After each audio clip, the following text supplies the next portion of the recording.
Shalom bien-aimés dans le Seigneur, nous vous saluons dans le nom puissant de Jésus. Aujourd'hui, nous sommes à notre deuxième numéro de votre émission Paroles d'encouragement, où nous sommes là pour fortifier ceux-là qui sont en train de traverser des moments difficiles, ceux-là qui ont perdu totalement espoir à cause d'un événement malheureux, à cause d'un événement qui a amené des troubles dans ta vie, à cause d'un événement qui a mené une guerre que toi-même tu ne sauras pas arrêter. Voilà pourquoi nous sommes là. Et c'est votre serviteur Michel Omari, le visionnaire de cette émission Seigneur parle. Et sans plus tarder, j'aimerais vous demander à prendre vos Bibles. Nous allons lire dans Psaume 23, le verset 1. La Bible dit « L'Éternel est mon berger, je ne manquerai de rien ». C'est le roi David qui est en train de dire cela.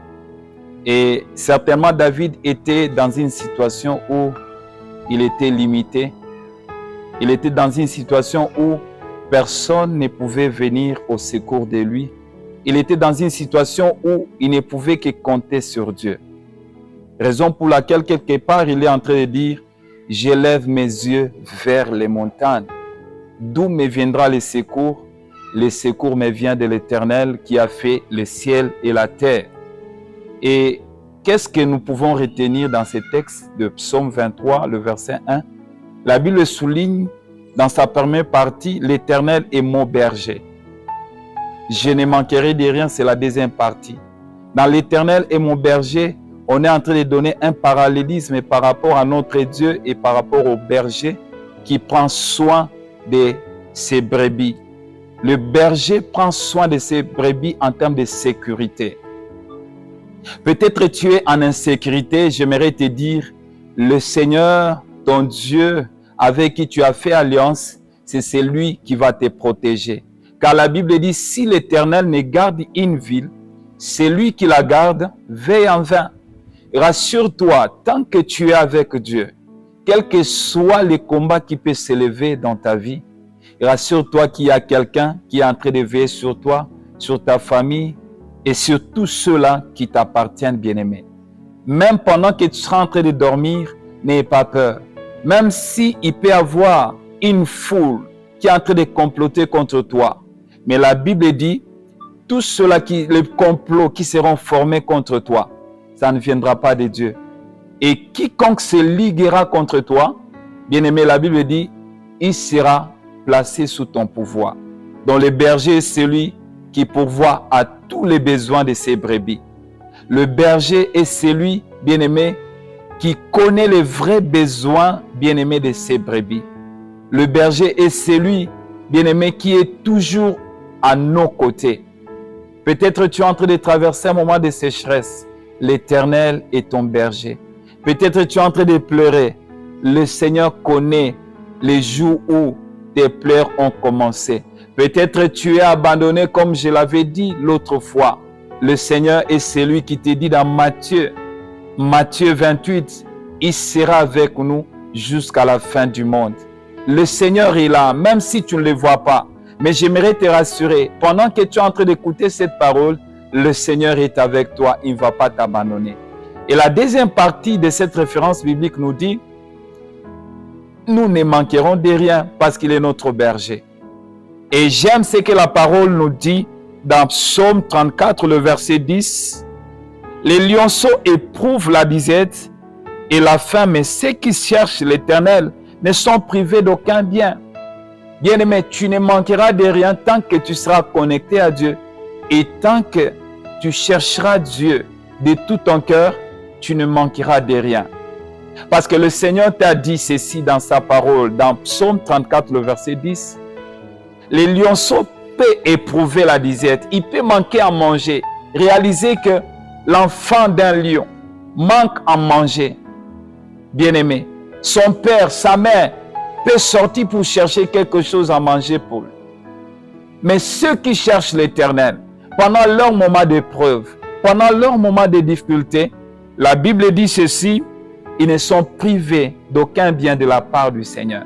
Laisse-moi te dire que la Bible nous confirme, l'Éternel est notre berger, nous ne manquerons de rien. On n'a pas cité, bien-aimé, que tu manqueras de la nourriture, tu manqueras de quelque chose, tu manqueras de là où tu dois dormir. Mais là dit, la Bible est en train de souligner, tu ne manqueras de rien. C'est-à-dire, quels que soient les problèmes par lesquels tu peux passer, quelles que soient les épreuves par lesquelles tu peux passer, le Seigneur est capable de donner des solutions appropriées à tes problèmes. Voilà pourquoi j'aimerais te dire, bien-aimé, garde silence. Ton berger est là. Il est capable d'envoyer qui il veut pour pouvoir à ton besoin. Peut-être que tu as un problème de stérilité. Le Seigneur te donnera des enfants. Après cette prière, bien-aimé, le Seigneur te visitera comme il avait dit à Sarah et à Abraham. Le temps est fixé. À la même époque, Sarah aura un enfant. Voilà pourquoi je vais te demander de prier avec moi. Et je peux croire de tout mon cœur. Le Seigneur qui nous a dit tout ce que vous demanderez en priant, croyez que vous l'avez réussi et vous le verrez s'accomplir. Je crois à la prière et j'ai foi parce que Hébreux 11, le verset 1 nous dit que la foi est une ferme assurance des choses qu'on espère. La démonstration de celles qu'on ne voit pas. Vois déjà ce que Dieu te donne au travers de cette prière. Bien-aimé, réalise que tu as déjà touché ce que tu as demandé à Dieu au travers de cette prière. Je vais vous demander de fermer les yeux. Là où vous êtes, nous allons prier. Tendre Père, Dieu Tout-Puissant, merci Seigneur parce que tu nous rassures que tu es notre berger au travers de ton serviteur David. Et tu ajoutes encore que nous ne manquerons de rien. Papa, maintenant je suis en train de prier en faveur de tous ceux-là qui sont en train de nous suivre, qui sont en train de traverser des moments difficiles, qui sont en train de manquer même à manger, qui sont en train de manquer même les Minerva pour payer, bien-aimé Seigneur, les frais de leurs enfants, Père. J'ai pris que tu étends ta main sur eux, afin que le miracle s'opère, afin que là où il n'y avait rien, qu'il y ait quelque chose au nom de Jésus. Afin que là où ils avaient peur d'échouer, Seigneur, que la réussite leur soit accordée de ta part, dans le nom de Jésus. Afin que là où, bien, Seigneur, ils avaient vu l'échec, ils avaient vu, bien-aimé, leur fin. Seigneur, j'ai pris que tu leur donnes le succès, là où les hommes ne peuvent pas leur accorder le succès. J'ai béni cette femme qui n'a pas, oh Yahweh, conçu depuis qu'elle est dans sa maison, dans son ménage, qu'elle reçoive des enfants. J'ai pris pour ces frères, cette sœur qui est à la recherche du travail. Père éternel, don du travail. J'ai pris, Seigneur, pour ce couple, là où il y a l'instabilité, j'ai pris que la stabilité revienne. J'ai pris, Seigneur, oh Dieu, là où il y a des pleurs sur pleurs, j'ai pris que, Seigneur, l'allégresse revienne. Car la Bible dit, le soir arrivent les pleurs et le matin l'allégresse. Ma prière est que l'allégresse fasse son entrée dans la vie, dans cette maison, de ces frères, de cette sœur qui sont en train de nous suivre. Au nom de Jésus, notre Sauveur, notre Roi, nous avons ainsi prié et demandé. Amen, amen. Que le nom du Seigneur soit béni. Nous sommes vraiment dans la joie de vous savoir nombreux, vous qui nous avez suivis. J'aimerais vous rassurer que la main de Dieu, la main de compassion de Dieu est là. Elle vous a touché, elle vous transforme déjà et elle fait couler des fleuves dans votre solitude. Croyez au Seigneur et le Seigneur fera des grandes choses. Voilà, nous sommes arrivés à la fin de notre émission d'aujourd'hui. C'est le deuxième numéro et je crois que par la grâce du Seigneur, le samedi prochain, nous allons parler encore de notre numéro et nous ne cesserons de vous demander, bien-aimés, de soutenir cette œuvre qui vous édifie, qui vous amène dans la présence de Dieu. Vous pouvez nous donner les finances.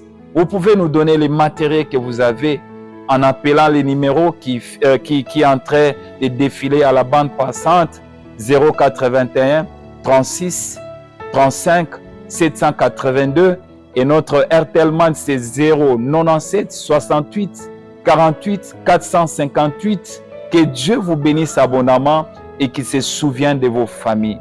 Gloire au Seigneur.